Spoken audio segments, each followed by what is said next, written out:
So Marvin Bagley, in a weird way, has kind of been like the forgotten big rookie of this season so far, because we got Doncic setting the world on fire. We have Ayton, who's the first pick, so no matter what he does, we're going to pay attention. We got Jaren Jackson making a day one impact, but then we've got Bagley, who is not even starting for the Kings, which is smart because Bjelica has been awesome. And as a result, it's almost as if Bagley has gone under the radar, and I think, sure, not everything about Marvin is perfect. The Kings are a worse team when he's in there. Although you could argue that's more of the players that Dave Joerger plays with him rather than Bagley's fault.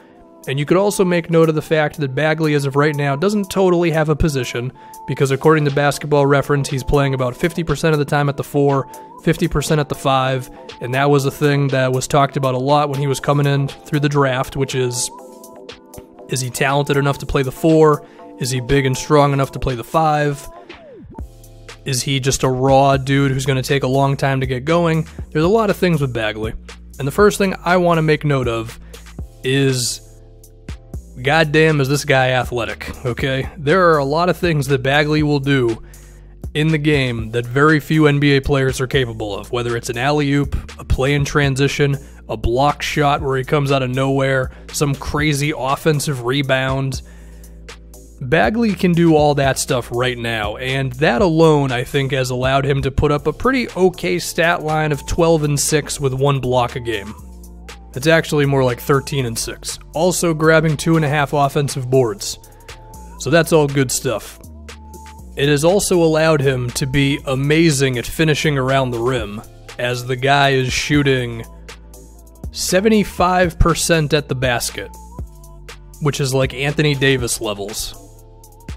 And even then, like, because Bagley's playing at the 4 a decent chunk of the time, he doesn't have all the room in the world to just finish at the rim, right? Because there's going to be a center. Well, there's going to be 2 centers who are somewhere. I mean, he's had some minutes this year sharing with, like, Kostakouffas. He's had a few minutes playing with, like, Harry Giles. So he is playing with some bigs who are going to kill the spacing. And even then, he's still so good around the basket. So that's good. That's good stuff. Outside of those things, I think a lot of the excitement around Bagley is the potential more so than the actual output right now. You know, his jump shot, the form looks good, and I don't think his mid-range is as bad. His mid-range is pretty bad. He's shooting 18%. Luckily, he doesn't shoot too many. But, you know, while the three-point percentage, it looks good. I mean, it's at 36%. He only takes 1 a game. The free throws are at 66. But even so, I think the form on his jumper looks all right enough to where I would expect at some point could be a decent shooter. His handle is pretty damn good in transition. If he gets the board, he can bring it up himself and he can make something happen. And you can expect him to regularly be in highlight reels for dunking on somebody or just doing some crazy coast-to-coast play where he gets the 3-point opportunity. But it's things like in the half court, can he do something simple, which is like get the ball at the top of the key, get a handoff to one dude, run over to the corner, set a screen for an off-ball shooter or whatever, and then amongst all the confusion of that and maybe some other play happening, then he'll have the smarts to just like roll to the basket immediately, right? Because if he's able to do that stuff, then I feel like he could average 17 or 18 points a game kind of by just existing.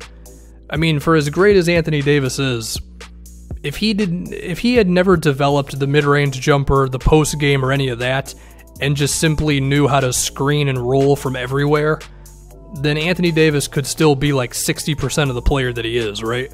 So Bagley's floor, I think, is pretty high, given that he's 6'11", can run like a shooting guard, and can jump out of the gym.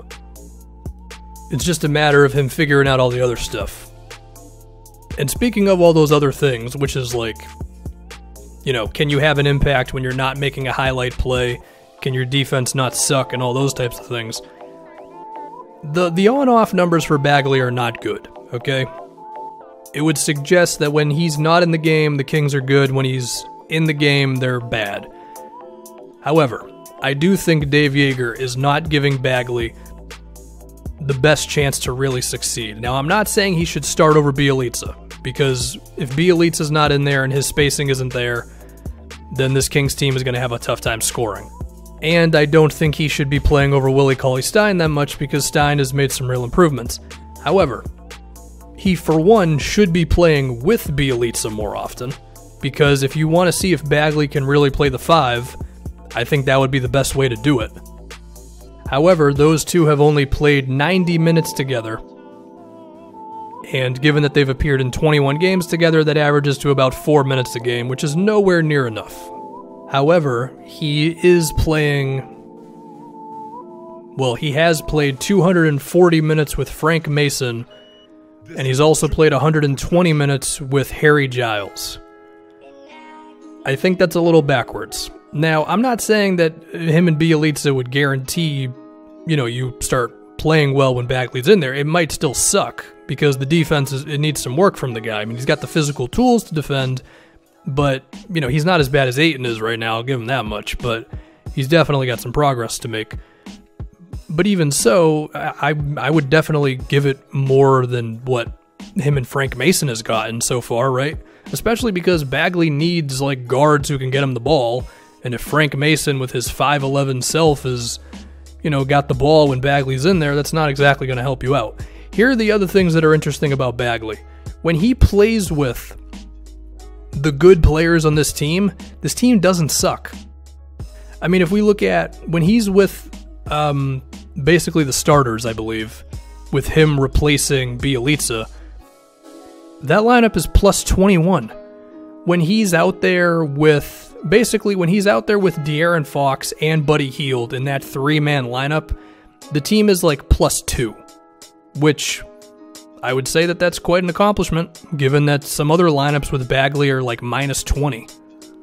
And if you look at those two individually, when Bagley is out there with Fox, the team is a net 0, and when he's out there with Hield, it's a minus 1, which I would say is fine. So basically, I don't think Dave Joerger is putting Bagley in the best positions to be successful. Now, what's funny is I'm preaching all of this, you need spacing around Bagley or whatever. Him and Kosta Koufos has actually gone pretty well for some reason, so I don't know.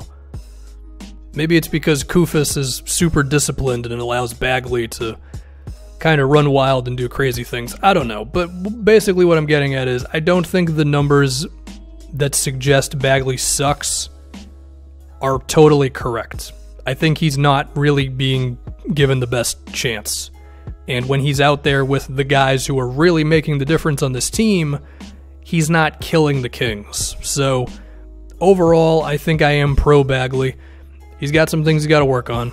Definitely got to work on discipline, defense, the jump shot, just general savviness and craftiness around the rim, rather than just jumping through and over everybody, although he can definitely do that too. And overall, I'm pretty content with Bagley.